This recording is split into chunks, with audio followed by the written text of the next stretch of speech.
கடந்த 5 வருஷமா எந்த துறை எடுத்து பார்த்தாலும் இதுவரை தமிழகம் கண்டிராத வளர்ச்சியை நம்முடைய தமிழ்நாடு பார்த்துச்சு. இந்தியாவிலேயே 2வது பெரிய பொருளாதாரம் கொண்ட மாநிலமாக தமிழ்நாட்டை நாம் உயர்த்தணும். தினமும் ஒரு திட்டம் அப்படின்னு சொல்லத்தக்க வகையில் திட்டங்களை உருவாக்கணும். எல்லா தரப்பு மக்களையும் நாம் கவரக்கூடிய வகையில் திட்டங்களை தீட்டணும். திட்டங்களும் மக்களுக்கு போய் சேர்ந்துச்சு. நம்ம ஆட்சி மேலே இருந்த நம்பிக்கையில் தான் தமிழ்நாட்டை நோக்கி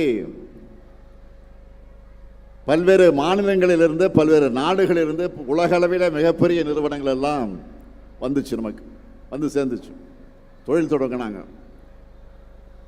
தொழில் தொடங்கினது மட்டுமல்ல, எல்லா மாவட்டங்களையும் வேலை வாய்ப்புகளும் பெருகுச்சு. அண்டை மாநிலங்களை ஆட்சி செய்யக்கூடிய அரசியல் ரீதியாக நமக்கு எதிரணியில் இருக்கக்கூடிய தலைவர்கள் கூட இதை வெளிப்படையாக பார்த்துட்டு பாராட்டாங்க. சில பேர் பொறாமப்பட்டாங்க. ஆனால் இப்போ ஆட்சி மாற்றம் நடந்திருக்கு. இந்த ஆட்சி மாற்றம் நடந்து ஒரு மாதத்திலேயே தமிழ்நாடு இன்றைக்கு அதல பாதாளத்துக்கு போகக்கூடிய ஒரு சூழ்நிலை ஏற்பட்டிருக்கு.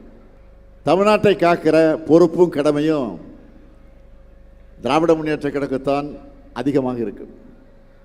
ஏன்னா நாம் பார்த்து பார்த்து வளர்த்த தமிழ்நாட்டை சீரழிய விடக்கூடாது.